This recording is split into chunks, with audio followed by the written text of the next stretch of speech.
It happened during a wilderness retreat in the Cascade Mountains when I was 17. I had looked forward to the trip for weeks, anticipating a weekend of adventure and camaraderie. However, things began to go differently than expected when my tent mate canceled at the last minute.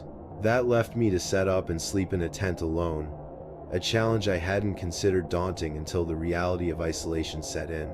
The hike to the campsite was grueling yet rewarding, winding through thick forests and steep inclines.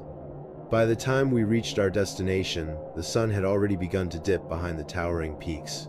The camp organizers instructed everyone to set up their tents at a distance from one another, citing safety concerns about spreading out too thinly.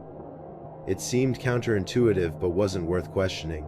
As the other campers quickly assembled their tents, I struggled to manage mine in the growing twilight. The process was slow and frustrating, and the deepening shadows of the forest added an unsettling edge to the task. Once my tent was finally up, I joined the others at the communal fire pit. Stories about the wilderness began to circulate, tales of eerie encounters and local legends meant to unsettle and amuse in equal measure. One story in particular caught my attention, a tale of a solitary figure who roamed these mountains, always watching but rarely seen. As the flames died down and the group began to disperse, the mood shifted from lively to tense. When I retreated to my tent, I felt a strange unease that I dismissed as overactive imagination. The dense canopy above swallowed all but the faintest moonlight, leaving the campsite shrouded in near total darkness. The rhythmic hum of crickets and the occasional rustle of leaves provided the only sound as I settled into my sleeping bag. Sometime in the middle of the night, I woke abruptly. The stillness was oppressive, as if the forest itself was holding its breath. Then came the sound-heavy, deliberate footsteps crunching the ground outside my tent. The steps were slow and measured, moving in a circular path around my small shelter. At first, I reasoned it might be another camper, perhaps someone wandering in the night.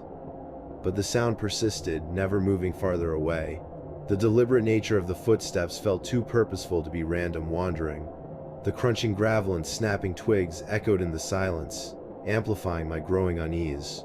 The footsteps stopped abruptly, and for a moment, the only sound was my own heartbeat pounding in my ears. Then came a soft dragging sound, as if something was being drawn across the fabric of my tent. A shadow passed briefly across the faint light filtering through the nylon, and I froze, unsure of what to do. The dragging sound stopped, and for what felt like an eternity, there was silence. Just as I began to convince myself that whatever it was had moved on, the sound returned. This time, it was closer, accompanied by a faint, rhythmic tapping.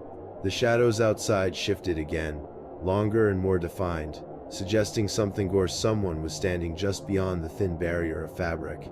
The oppressive sense of isolation intensified as I realized the closest other camper was too far away to hear me if I called for help. The counselors had insisted on spreading out the tents, and now that decision felt like a grave mistake.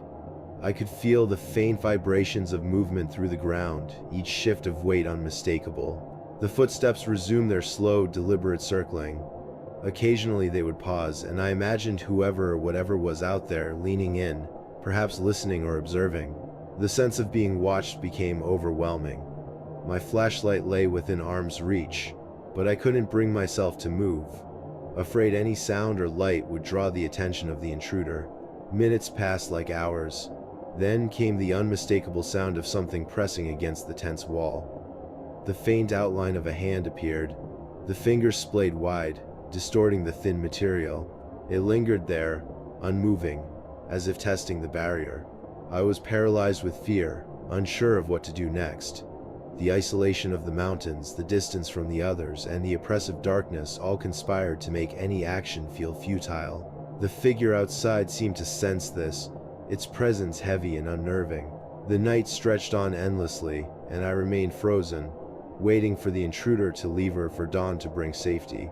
The minutes dragged on as I sat frozen inside the tent, every sound magnified by the oppressive silence.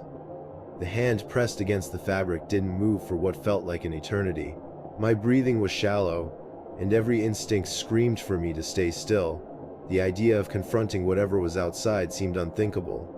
Then, just as suddenly as it appeared, the hand withdrew. The footsteps resumed, heavier this time, circling the tent with deliberate slowness. There was no mistaking it now. This wasn't another camper playing a prank. This presence felt purposeful, calculated, and far too comfortable in the shadows of the forest. The circling finally stopped, but before I could feel any relief, a new sound emerged. It was faint at first, almost imperceptibly, a low scratching noise, like nails or a sharp object being dragged across wood. I strained to listen, realizing the sound wasn't coming from the tent, but from one of the trees nearby. My mind raced with possibilities.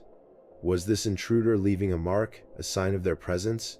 The story from the campfire about a watcher who carved symbols into trees came flooding back, and my stomach churned with unease.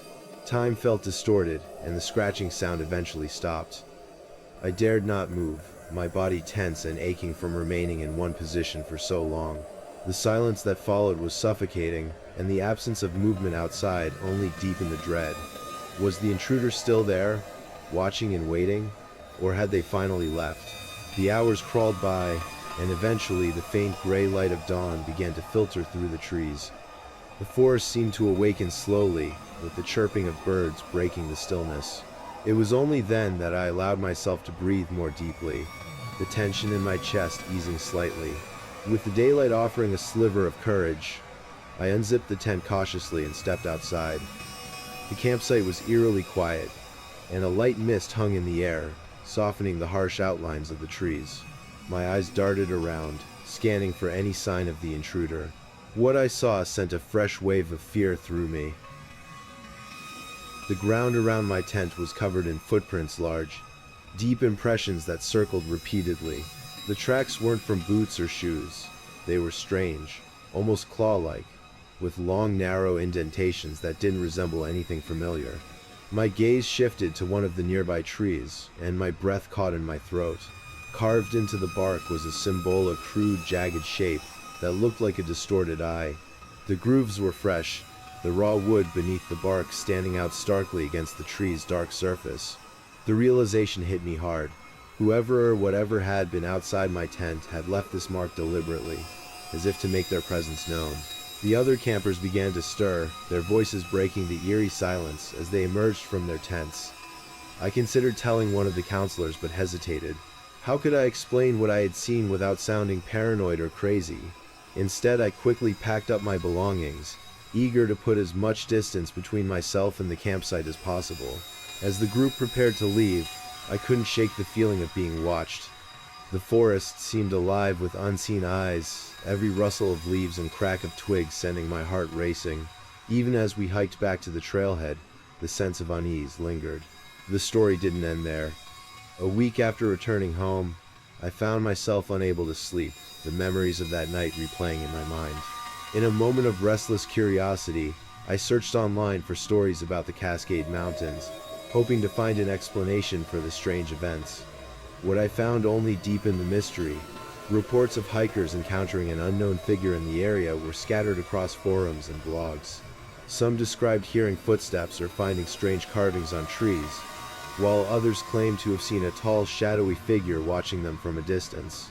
The descriptions varied, but one detail remained consistent.